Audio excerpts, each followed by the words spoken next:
നമസ്കാരം, മലയാളി വാർത്തയിലേക്ക് സ്വാഗതം. വടക്ക് പടിഞ്ഞാറൻ ബംഗാൾ ഉൾക്കടലിന് മുകളിൽ ഒഡീഷ തീരത്തിന് സമീപം രൂപപ്പെട്ട ന്യൂനമർദ്ദം ഒഡീഷയ്ക്ക് മുകളിൽ കരകയറിയിരിക്കുകയാണ്.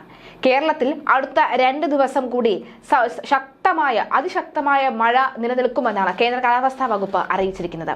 അടുത്ത 3 മണിക്കൂറിൽ ആലപ്പുഴ, കോട്ടയം, എറണാകുളം, തൃശൂർ, മലപ്പുറം ജില്ലയിൽ ഓറഞ്ച് അലർട്ട് പ്രഖ്യാപിച്ചു. ഒറ്റപ്പെട്ട ഇടങ്ങളിൽ 50 കിലോമീറ്റർ വരെ വേഗതയിൽ ശക്തമായ കാറ്റിനും മറ്റെല്ലാ ജില്ലകളിലും ഒറ്റപ്പെട്ട ഇടങ്ങളിൽ ഇടത്തരം മഴയ്ക്കും മണിക്കൂറിൽ 40 കിലോമീറ്റർ വരെ വേഗതയിൽ ശക്തമായ കാറ്റിനും സാധ്യതയുണ്ട് എന്ന് കേന്ദ്ര കാലാവസ്ഥാ വകുപ്പ് അറിയിച്ചു. ഇന്നും നാളെയും തൃശൂർ, മലപ്പുറം, കോഴിക്കോട്, വയനാട്, കണ്ണൂർ, കാസർഗോഡ് ജില്ലയിൽ യെല്ലോ അലർട്ട് പ്രഖ്യാപിച്ചു. ഒറ്റപ്പെട്ട അതിശക്തമായ മഴയ്ക്കുള്ള സാധ്യതയാണ് പ്രവചിക്കപ്പെട്ടിരിക്കുന്നത്. 24 മണിക്കൂറിൽ 64.5 മില്ലിമീറ്റർ മുതൽ 115.5 മില്ലിമീറ്റർ വരെ മഴ ലഭിക്കുന്ന സാഹചര്യത്തെയാണ് ശക്തമായ മഴ എന്നതുകൊണ്ട് അർത്ഥമാക്കുന്നത്. കേന്ദ്ര കാലാവസ്ഥാ വകുപ്പാണ് ഇതുമായി ബന്ധപ്പെട്ട കൂടുതൽ വിശദാംശങ്ങൾ പുറത്തു നൽകുന്നത്. ഉരുൾപൊട്ടൽ, മണ്ണിടിച്ചിൽ, മലവെള്ളപ്പാച്ചിൽ സാധ്യതയുള്ള പ്രദേശങ്ങളിൽ താമസിക്കുന്നവർ അധികൃതരുടെ നിർദ്ദേശാനുസരണം സുരക്ഷിതമായ സ്ഥലങ്ങളിലേക്ക് മാറി താമസിക്കണമെന്നും അധികൃതർ അറിയിച്ചു. മത്സ്യത്തൊഴിലാളി ജാഗ്രത നിർദ്ദേശം 28-ാം തീയതി, അതായത് ഇന്ന് മുതൽ 31-ാം തീയതി വരെ മധ്യ പടിഞ്ഞാറൻ അറബിക്കടൽ, അതിനോട് ചേർന്ന തെക്കു പടിഞ്ഞാറൻ മധ്യ കിഴക്കൻ അറബിക്കടൽ എന്നിവിടങ്ങളിൽ മണിക്കൂറിൽ 45 മുതൽ 55 കിലോമീറ്റർ വരെയും ചില അവസരങ്ങളിൽ 65 കിലോമീറ്റർ വരെയും വേഗതയിൽ ശക്തമായ കാറ്റിന് സാധ്യതയുണ്ട്.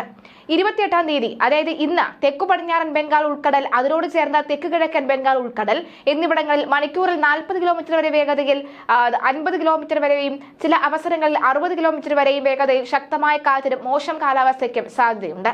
29/8/2025 കൊങ്കൺ, ഗോവ, മധ്യകിഴക്കൻ അറബിക്കടൽ, അതിനോട് ചേർന്ന തെക്ക് കിഴക്കൻ അറബിക്കടൽ, ലക്ഷദ്വീപ് പ്രദേശം, വടക്കൻ ആന്ധ്രാപ്രദേശം, ഒഡീഷ, മധ്യ ബംഗാൾ ഉൾക്കടൽ, വടക്കൻ ബംഗാൾ ഉൾക്കടൽ, തെക്ക് പടിഞ്ഞാറൻ ബംഗാൾ ഉൾക്കടൽ, അതിനോട് ചേർന്ന തെക്കൻ കിഴക്കൻ ബംഗാൾ ഉൾക്കടൽ എന്നിവിടങ്ങളിൽ മണിക്കൂറിൽ 40 മുതൽ 50 കിലോമീറ്റർ വരെ വേഗതയിലും ചില അവസരങ്ങളിൽ 60 കിലോമീറ്റർ വരെ വേഗതയിലും ശക്തമായ കാറ്റിനും മോശം കാലാവസ്ഥയ്ക്കും സാധ്യതയുണ്ട്.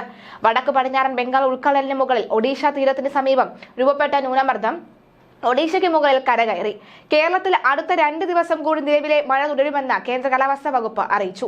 അടുത്ത 3 മണിക്കൂറിൽ ആലപ്പുഴ, കോട്ടയം, എറണാകുളം, തൃശൂർ, മലപ്പുറം ജില്ലയിൽ ഓറഞ്ച് അലർട്ട് പ്രഖ്യാപിച്ചു. ഒറ്റപ്പെട്ട ഇടങ്ങളിൽ ഇടത്തരം മഴയ്ക്കും മണിക്കൂറിൽ 50 കിലോമീറ്റർ വരെ വേഗതയിൽ ശക്തമായ കാറ്റിനും മറ്റെല്ലാ ജില്ലകളിലും ഒറ്റപ്പെട്ടിടങ്ങളിൽ ഇടത്തരം മഴയ്ക്കും മണിക്കൂറിൽ 40 കിലോമീറ്റർ വരെ വേഗതയിൽ ശക്തമായ കാറ്റിനും സാധ്യതയുണ്ട് എന്ന് കേന്ദ്ര കാലാവസ്ഥാ വകുപ്പ് അറിയിച്ചു. ഇന്നും നാളെയും തൃശൂർ, മലപ്പുറം, കോഴിക്കോട്, വയനാട്, കണ്ണൂർ, കാസർഗോഡ് ജില്ലയിൽ യെല്ലോ അലർട്ട് പ്രഖ്യാപിച്ചു. ഒറ്റപ്പെട്ട അതിശക്തമായ മഴയ്ക്കുള്ള സാധ്യതയാണ് പ്രവചിക്കപ്പെട്ടിരിക്കുന്നത്. 24 മണിക്കൂറിൽ 64.5 മില്ലിമീറ്റർ മുതൽ 115.5 മില്ലിമീറ്റർ വരെ മഴ ലഭിക്കുന്ന സാഹചര്യത്തെയാണ് ശക്തമായ മഴ എന്നതുകൊണ്ട് അർത്ഥമാക്കുന്നത്.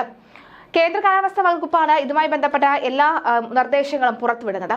ഉരുൾപൊട്ടൽ, മണ്ണിടിച്ചിൽ, മലവെള്ളപ്പാച്ചിൽ സാധ്യതയുള്ള പ്രദേശങ്ങളിൽ താമസിക്കുന്നവർ അധികൃതരുടെ നിർദ്ദേശാനുസരണം സുരക്ഷിതമായ സ്ഥലങ്ങളിൽ മാറി താമസിക്കണം.